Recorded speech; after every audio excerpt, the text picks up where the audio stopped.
Hello dear students, आज की class में हम बात करने वाले हैं गैमेटोजेनेसिस की। हमने जो मेल रिप्रोडक्टिव सिस्टम और फीमेल रिप्रोडक्टिव सिस्टम पढ़ा है उसमें हमने क्या पढ़ा था कि कहां पर मेल और फीमेल गैमेट की फॉर्मेशन हो रही है। तो उसी प्रोसेस को आज हम कंटिन्यू करेंगे, दैट इज गैमेटोजेनेसिस। गैमेटोजेनेसिस क्या होता है?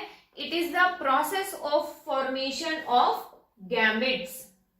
ये कौन सा प्रोसेस है? ऐसा प्रोसेस जिसके अंदर गैमेट्स की फॉर्मेशन होती है उसे हम क्या कहते हैं? गैमेटोजेनेसिस कहते हैं। अब ये जो गैमेटोजेनेसिस है ये दो टाइप का होता है। दो टाइप का कौन सा? अगर मेल गैमेट बन रहा है तो उस प्रोसेस को हम क्या कहते हैं? स्पर्मेटोजेनेसिस। क्या बोलते हैं? Spermatogenesis. Spermatogenesis, it is the process of formation of haploid sperm। Sperm क्या है? हमारा मेल गैमेट है जो कि मेल रिप्रोडक्टिव ऑर्गन के अंदर जो टेस्टिस है वहां पर प्रोडक्शन हो रही है। सेकेंड प्रोसेस की जब हम यहां बात करते हैं that is oogenesis। oogenesis, it is the process of formation of ovum। ovum क्या है? जो एग सेल है, जो फीमेल गैमेट है, जो फीमेल रिप्रोडक्टिव सिस्टम के अंदर ओवरी जो होती है जिसका प्रोडक्शन करती है, तो वहां पर ओवम की प्रोडक्शन के प्रोसेस को हम क्या कहते हैं? oogenesis। तो क्लियर है यहां तक? हमने क्या कहा? Gametogenesis is of two types. First one is spermatogenesis and second one is oogenesis। तो दो टाइप का होता है, उन दोनों को हम बारी बारी से लेके चलेंगे। सबसे पहले हम यहाँ पर बात करते हैं किसकी? Spermatogenesis. Spermatogenesis it is the process of formation of haploid. क्या कर रहे हैं हम? हैप्लॉइड एन सेल बना रहे हैं हम वहां पर, ठीक है। It is a process of formation of haploid sperm, ठीक है। फ्रॉम किससे बन रहा है वहां पर? डिप्लॉइड सेल से उसकी फॉर्मेशन होती है। जो डिप्लॉइड सेल वहां पर प्रेजेंट है, हमारी बॉडी के अंदर दो टाइप की सेल्स प्रेजेंट होती हैं, है ना। जर्म सेल्स हैं, सोमैटिक सेल्स हैं, ठीक है। तो हैप्लॉइड सेल जब वहां पर बन रही है तो वो किससे बनेगी? जर्म सेल को छोड़कर बाकी जितनी भी सेल्स होती हैं वो कैसी होती है? सोमैटिक सेल्स होती हैं, डिप्लॉयड इन नेचर होती है। तो डिप्लॉयड से एक हैप्लॉइड सेल का बनना, ठीक है। तो डिप्लॉयड सेल से हैप्लॉइड स्पर्म की फॉर्मेशन होना क्या कहलाता है? हमारा स्पर्मेटोजेनेसिस कहलाता है। चलिए शुरू करते हैं। इस प्रोसेस को शुरू करने से पहले आपको तीन चीजें याद रखनी है। तीन चीजें क्या है कि इनके अंदर जो तीन फेजेस हमारे आएंगे, कौन कौन से फेजेस आएंगे मैं आपको बता रही हूं। पहले सबसे पहले आएगा आपका मल्टीप्लीकेटिव फेज। कौन सा फेज आएगा सबसे पहले? Multiplicative phase. मल्टीप्लीकेटिव नाम से पता चल रहा है मल्टीप्लीकेशन होगी वहां पर। मल्टीप्लीकेशन होगी मतलब जो है नंबर ऑफ सेल जो है वो वहां पर क्या होगा? इंक्रीज। नंबर ऑफ सेल वहां पर बढ़ेंगे। एक से दो बन रहे हैं, दो से चार बन रहे हैं, इस तरीके से नंबर ऑफ सेल्स मल्टीप्लाई होंगे, मल्टीप्लीकेशन नंबर इंक्रीज हो जाएगा। That is our first phase. Second phase की हम बात करें तो सेकेंड फेज हमारा क्या है? ग्रोथ फेज है। ग्रोथ हम किसे कहते हैं? जब वहां पर साइज इंक्रीज हो रहा है, ग्रोथ हो रही है, तो यहाँ पर जिन सेल्स का नंबर इंक्रीज हुआ है उनका यहाँ पर क्या होगा? साइज इंक्रीज होगा। That is our growth phase. Next third phase की हम बात करते हैं। थर्ड फेज हमारा क्या है? मैचुरेशन फेज आएगा। मैचुरेशन फेज कि जहां पर ग्रोथ हो चुकी है वो अब क्या होंगी? वो जो सेल्स हैं वो मैच्योर होंगी। मैच्योर होकर वहां पर गैमेट्स की फॉर्मेशन हो जाएगी। तो ये तीन फेज आपने याद रखने हैं। इन तीनों फेज की हम बात करने वाले हैं। तो चलिए शुरू करते हैं। हमारा सबसे पहले ये जो प्रोसेस है गैमेटोजेनेसिस के अंदर, जब हम स्पर्मेटोजेनेसिस की बात करते हैं तो ये प्रोसेस कहाँ हो रहा है? सेमेनिफेरस ट्यूब्यूल में। हमने एक सेक्शनल व्यू पढ़ा था सेमेनिफेरस ट्यूब्यूल का। वहां पर हमने दो टाइप की सेल्स भी पढ़ी थी। क्यूबॉइडल सेल्स हमने पढ़ी थी, सर्टोलाइज सेल्स हमने पढ़ी थी और इंटरस्टिशियल सेल हमने पढ़ी थी। याद होगा आपको, ठीक है। तो सेमेनिफेरस ट्यूब्यूल के अंदर जो सबसे आउटर कवरिंग होती है वहां पर जो सेल्स प्रेजेंट है उन्हें हम क्या कहते हैं? जर्मिनल एपिथेलियल कहते हैं। हम हाफ सेक्शन लेके चलेंगे क्योंकि प्रोसेस थोड़ा सा बड़ा है, बोर्ड पे मे भी कंप्लीट ना आए। तो सबसे पहले हम यहाँ क्या कह रहे हैं कि जर्मिनल एपिथेलियल लेयर यहाँ पर प्रेजेंट है। एक लेयर इस तरीके से प्रेजेंट है, ठीक है। जर्म सेल हम इसको बोल सकते हैं या इसे आप नाम दे सकते हो जर्मिनल एपिथेलियल। जर्मिनल एपिथेलियल यहाँ पर इस तरीके से कुछ सेल्स जो है वो क्या है, कॉम्पैक्टली अरेंज्ड हैं। तो सेमिनिफेरस ट्यूब्यूल में ये सेल्स वहां पर प्रेजेंट है। अब क्या होगा, इस लेयर में से यहाँ पर जो नंबर ऑफ सेल्स दिखाई दे रही है, इसमें से हम एक सेल को लेकर बात करते हैं कि हमारे पास यहाँ पर क्या है, एक जर्म सेल है। ठीक है, इसमें से हमने एक सेल को लेकर बात कर रहे हैं, सभी को लेकर बात नहीं कर रहे, सभी के अंदर इस तरीके का प्रोसेस होता है। तो सबसे पहले हमारे पास क्या है, जर्म सेल है। अब ये जो जर्म सेल है ये कैसी है, इसका नेचर कैसा है, डिप्लॉयड सेल है। ये कैसी सेल है, डिप्लॉयड सेल है। डिप्लॉयड और हैप्लॉयड में डिफरेंस पता है ना अच्छे से। डिप्लॉयड 2n सेल जिसको हम बोलते हैं, n is the number of chromosome, जिसके अंदर क्रोमोसोम का नंबर क्या है, डबल है। हैप्लॉयड जिसके अंदर जितना होता है बॉडी के अंदर उतना ही क्रोमोसोम होता है। तो यहाँ पर हमारी जो जर्म सेल है वो कैसी है, नेचर के अंदर डिप्लॉयड सेल है। अब यहाँ पर इस डिप्लॉयड सेल के अंदर क्या होता है, माइटोटिक डिवीजन होता है। क्या हो रहा है वहां पर, माइटोटिक डिवीजन हो रहा है, माइटोसिस हो रही है। Mitotic division is equational division. ठीक है, कि सेल यहाँ पर डिवाइड करेंगी और जितना नंबर ऑफ क्रोमोसोम उसमें था उतना ही आगे आएगा। इक्वेशनल डिवीजन हम बोलते हैं। तो हमारे पास एक जर्म सेल थी, एक जर्म सेल से क्या हुआ, यहाँ पर माइटोसिस हुआ, दे गो अंडरगोज माइटोटिक डिवीजन। तो यहाँ पर क्या हुआ, दो सेल हमारे पास बन के आई, दो सेल, ये भी कैसी है, डिप्लॉयड इन नेचर है। ठीक है, अब जब ये यहाँ पर माइटोटिकली फर्दर डिवाइड करेंगी तो इससे दो सेल बनेगी और इससे भी फर्दर दो सेल बनेगी, इस तरीके से सेल बन रही है। They all are deployed in nature, ये सभी कैसी हैं, 2n सेल है हमारी। ठीक है, अब ये यहाँ पर क्या हो रहा है, मल्टीप्लीकेशन हो रहा है। मल्टीप्लीकेशन हो रहा है कि एक थी, एक से दो बनी, दो से चार बनी, नंबर इंक्रीज हो रहा है सेल का। तो ये हमारा क्या शो करती है, ये हमारा फर्स्ट फेज शो करती है। फर्स्ट फेज हमारा क्या है, मल्टीप्लीकेटिव फेज। यहां तक क्लियर है। अभी देखिए ये जो प्रोसेस है ये आगे कंटिन्यू होगा, लेकिन यहाँ जगह कम होने के कारण मैं आगे आपको यहाँ शो कर रही हूँ। ठीक है, तो करना आपको इसके नीचे ही है, बस मैं इस साइड आपको करके दिखा रही। तो यहाँ पर क्या होगा, मल्टीप्लीकेटिव फेज हमारा क्या हुआ, यहाँ पर कंप्लीट हुआ। इसे मैं रब कर रही हूँ थोड़ा। ठीक है, अब यहाँ पर हमारा सेकंड फेज आएगा, वो क्या आएगा, हमारा ग्रोथ फेज आएगा। कि यहां से ये जो एक जर्म सेल थी, ठीक है, सॉरी, अब हम इसे क्या बोल रहे हैं, स्पर्मेटोगोनिया बोल रहे हैं। ये क्या है हमारा, स्पर्मेटोगोनिया। ठीक है, अब ये क्या करेगा, अपना साइज, ये जो सेल है ये अपना साइज इंक्रीज करेगी और सेकंड फेज हमारा कंप्लीट होगा। यहीं पे ही देख लीजिए सेकंड फेज, यहाँ पे इसने क्या किया, इसने अपना साइज इंक्रीज किया है। तो ये अभी भी कैसी है, डिप्लॉयड सेल ही है। ठीक है, साइज अपने इसने इंक्रीज किया तो ये हमारा क्या हो गया, सेकंड फेज हो गया, दैट इज ग्रोथ फेज। ठीक है, ये हमारा क्या हो गया, ग्रोथ फेज हो गया। 2n सेल है, इसे हम क्या नाम देते हैं, प्राइमरी स्पर्मेटोसाइट। प्राइमरी स्पर्मेटोसाइट हम इसको बोल रहे हैं, 2n ही है।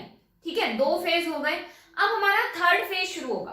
थर्ड फेज हमारा क्या है, मैचुरेशन फेज है। देखो इसे मैं ऊपर कंटिन्यू कर रही हूं, हम यहां तक कर चुके हैं। ठीक है, ग्रोथ फेज हमारा आ चुका है, ये भी डिप्लॉयड सेल है और ये क्या है, प्राइमरी स्पर्मेटोसाइट है। क्लियर है यहां तक। ठीक है, अब ये प्राइमरी स्पर्मेटोसाइट के अंदर क्या होगा, सबसे पहले यहां पर मियोसिस होगी। मियोसिस 1 यहां पर होगी, मियोसिस जो है 2 बार होगी यहां पर।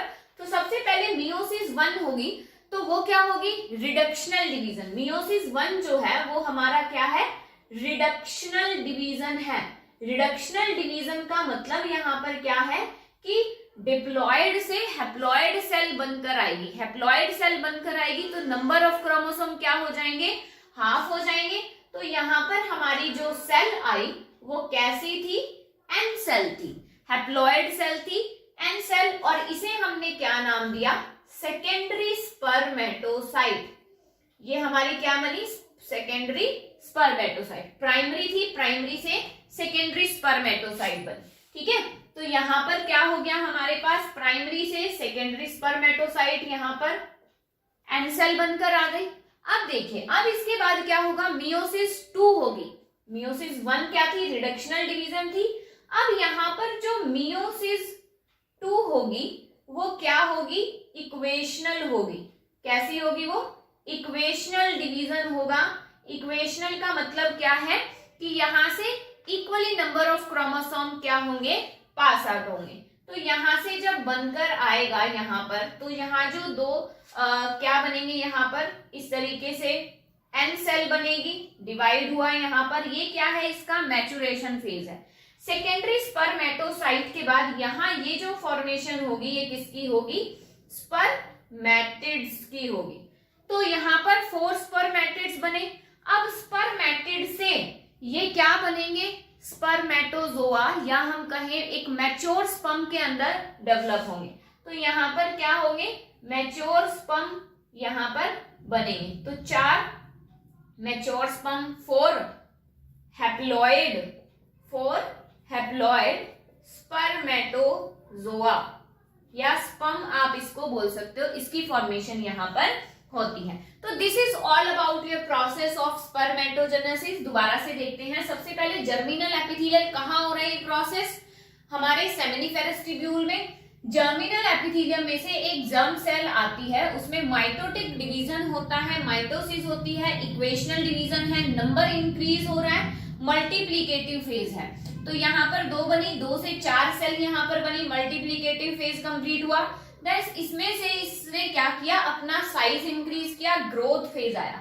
ग्रोथ फेज के बाद ये जो हमारा है ये क्या है, हमारा मैचुरेशन फेज है। मैचुरेशन फेज में क्या होता है, मियोसिस 1 होती है। मियोसिस 1 जो है वो क्या है, रिडक्शनल डिवीजन है। यहाँ पर नंबर ऑफ क्रोमोसोम जो है वो कैसे हो रहे हैं, हाफ हो रहे हैं। डिप्लॉयड से हैप्लॉयड सेल बनी। देन उसके बाद क्या हुआ, यहाँ पर मियोसिस 2 हुई।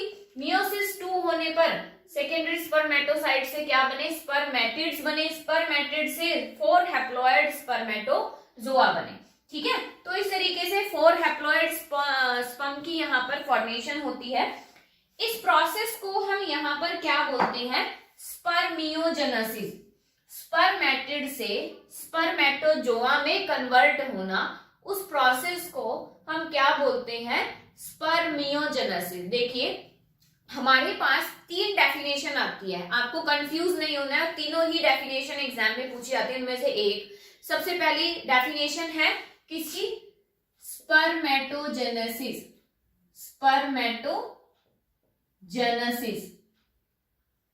स्पर्मेटोजेनेसिस क्या है, it is the process of formation of haploid sperm from, या फिर haploid male gamete from diploid cell, that is spermatogenesis.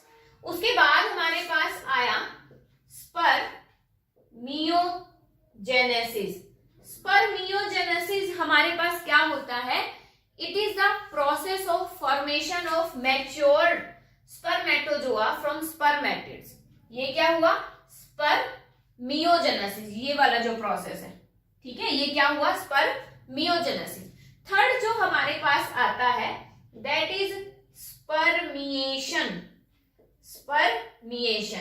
Spermiogenesis के अंदर क्या होता है कि ये जो स्पर्मेटिड्स हैं ये कहाँ जाते हैं, सर्टोलाइज सेल्स हमने एक पढ़ा था, किसके अंदर, सेमिनिफेरस ट्यूब्यूल के अंदर हमने पढ़ा था। सर्टोलाइज सेल्स, नर्स सेल भी उन्हें हम बोलते हैं, वो क्या करती है, नरिशमेंट देने का काम करती है। ठीक है, तो यहाँ पर क्या होता है कि ये जो स्पर्मेटिड्स हैं जब सर्टोलाइज सेल्स के पास जाते हैं नरिशमेंट लेने के लिए, तो वो प्रोसेस क्या हुआ, स्पर्मियोजेनेसिस। अब वहां से जब मैच्योर स्पर्म्स रिलीज आउट होते हैं, it is the process of releasing mature sperm और स्पर्मेटोजोआ फ्रॉम सर्टोलाइज सेल्स। जब सर्टोलाइज सेल्स उनको मैच्योर करके रिलीज आउट करती हैं, that process is known as spermiation. तो this is the process of spermatogenesis. Next process की हम यहाँ पर बात करते हैं, लेकिन उससे पहले हम एक चीज और पढ़ेंगे, इस स्पर्म के डायग्राम की हम यहाँ पर बात करेंगे। ठीक है, साथ के साथ आपका वो भी हो जाएगा कि स्पर्म का जो डायग्राम है उसके अंदर क्या क्या पार्ट होते हैं। चलिए देखते हैं स्ट्रक्चर ऑफ स्पर्म। तो इस तरीके की स्ट्रक्चर होती है, आपको सारी ही स्ट्रक्चर यहां पर करनी है। इस तरीके से नेक का रीजन होता है, देन मिडिल पीस यहां पर आता है, कुछ इस तरीके की स्ट्रक्चर होती है। नेमिंग अभी हम इसकी करते हैं। स्पर्मेटोजोआ जो स्पर्म है उसकी जो स्ट्रक्चर है वो कुछ इस तरीके की होती है।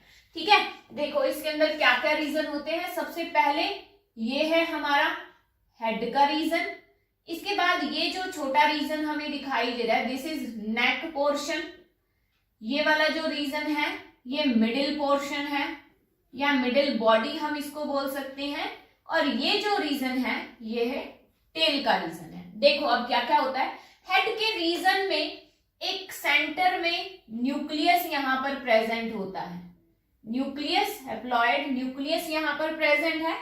टिप के ऊपर एक मेम्ब्रेन यहां पर प्रेजेंट होती है, ठीक है, प्लाज्मा मेम्ब्रेन बोलते हैं, उसमें कुछ स्पेशलाइज्ड एंजाइम्स होते हैं, एक्रोसोम उसको बोला जाता है, ठीक है, एक्रोसोम उसको बोला जाता है। उसमें कुछ स्पेशलाइज्ड एंजाइम्स होते हैं जो कि ओवम को पेनिट्रेट करने के लिए हेल्पफुल होते हैं। ठीक है, हैप्लॉइड न्यूक्लियस प्रेजेंट है, साइटोप्लाज्म यहाँ पर प्रेजेंट होता है। नेक के पोर्शन में सर्कुलर स्ट्रक्चर प्रेजेंट होती है जिसे हम कहते हैं सेंट्रियोल।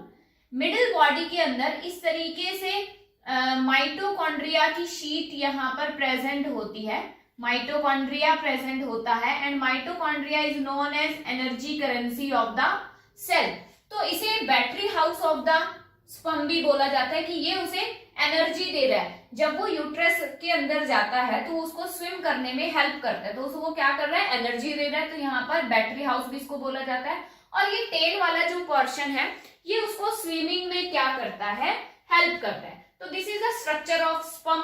इसके बाद नेक्स्ट हम यहाँ पर बात करते हैं प्रोसेस ऑफ oogenesis। देखो oogenesis की जब आप बात करते हो तो oogenesis it is the process of formation of haploid female gamete that is ovum from primary follicles, या हम डिप्लॉयड सेल भी वहां पर बोल सकते हैं। तो oogenesis के अंदर क्या होता है, थोड़ा सा कॉम्प्लिकेटेड सा प्रोसेस है, समझने की कोशिश करना कि क्या होता है। ये जो प्रोसेस है बिफोर बर्थ ही शुरू हो जाता है, कि कहाँ पे हो रहा है, ओवरीज के अंदर हो रहा है। लेकिन बिफोर बर्थ कैसे शुरू होता है कि जब वो जो फीटस होता है या हम कहे जो गर्ल है वो जब एम्ब्रियोनिक स्टेज पर जब होती है, एम्ब्रियोनिक स्टेज जब शुरू हो जाती है तो उस टाइम पे उसके जो ऑर्गन्स वहां पर डेवलप होते हैं, तो वहां पर ओवरी में बहुत सारे फॉलिकल्स प्रेजेंट होते हैं। वो जो फॉलिकल्स हैं उनका जो नंबर होता है उस टाइम पे बहुत ज्यादा होता है, लेकिन जैसे जैसे वहां पर ग्रोथ होती है तब वहां पर उन प्राइमरी फॉलिकल्स का जो नंबर है वो कम होता है। प्राइमरी फॉलिकल्स का नंबर हम बात करें बर्थ के टाइम पर वहां पर सबसे पहले मिलियंस में प्रेजेंट होते हैं, फॉलिकल्स की बात करते हैं एम्ब्रियोनिक स्टेज पर। लेकिन बर्थ के टाइम पर वो जो फॉलिकल्स हैं वो 2 मिलियन के करीब रह जाते हैं। ठीक है, जब किसी गर्ल क्या हो रही है, बोर्न हो रही है, तो उस टाइम पे उसके ओवरीज के अंदर 2 मिलियन नियर अबाउट क्या होते हैं, प्राइमरी फॉलिकल्स प्रेजेंट होते हैं जो कि फॉर्मेशन करते हैं ओवम की।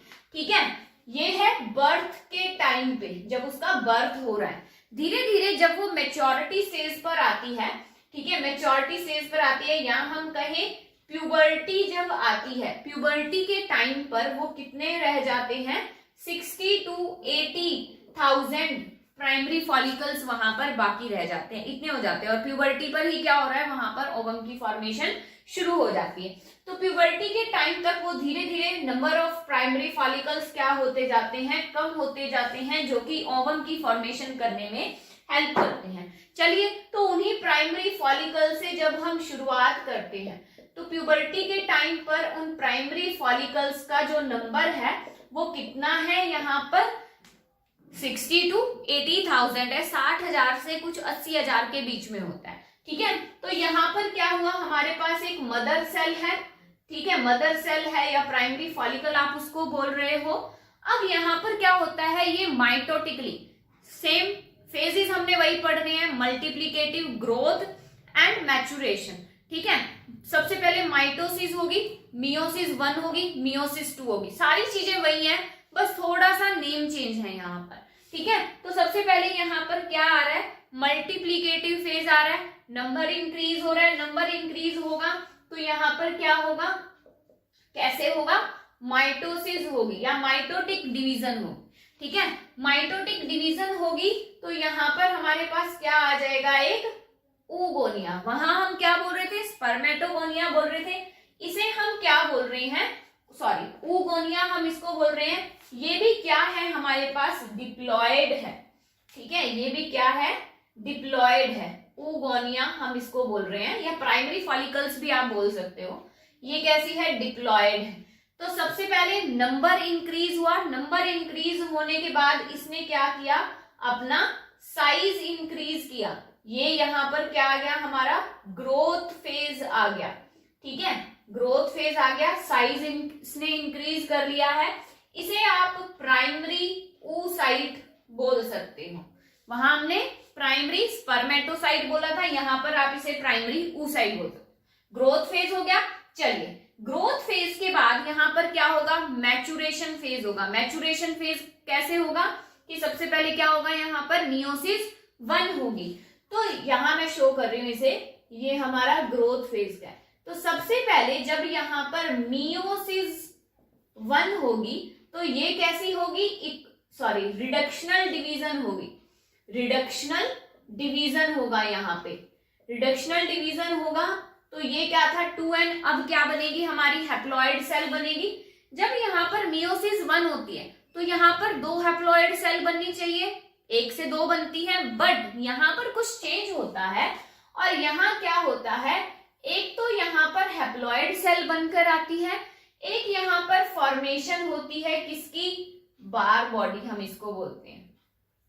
क्या बोलते हैं हम इसको, बार बॉडी। स्मॉल सेल यहाँ पर बनती है जिसका कोई भी फंक्शन नहीं होता, जो बाद में डीजनरेट हो जाती है बॉडी के अंदर। ठीक है, तो बार बॉडी का एज सच कोई फंक्शन नहीं होता, लेकिन उसकी वहां पर फॉर्मेशन हो जाती है मियोसिस 1 के ड्यूरिंग। तो यहाँ पर एक तो ये हमारी क्या हुई, फर्स्ट बार बॉडी आई, और यहाँ पर हमारी हैप्लॉइड सेल आई, मतलब नंबर ऑफ क्रोमोसोम कितने हो गए हैं, यहाँ पर 23 हो गए। ठीक है, और ये हमारा क्या है, यहाँ पर सेकेंडरी oocyte। ठीक है, ये हमारा प्राइमरी oocyte था, सेकेंडरी oocyte की फॉर्मेशन हो गई। अब यहाँ पर क्या होगा, मियोसिस 2 होगी, मियोसिस 2 होगी यहाँ पर। तो मियोसिस 2 क्या होगी, यहाँ पर इक्वेशनल डिवीजन होगा।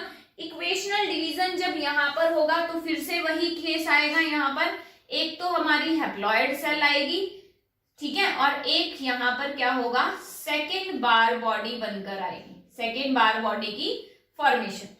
ठीक है, तो अब यहाँ पर सेकेंडरी oocyte से जो फॉर्मेशन हुई है वो किसकी हुई है, ओवम की हुई है।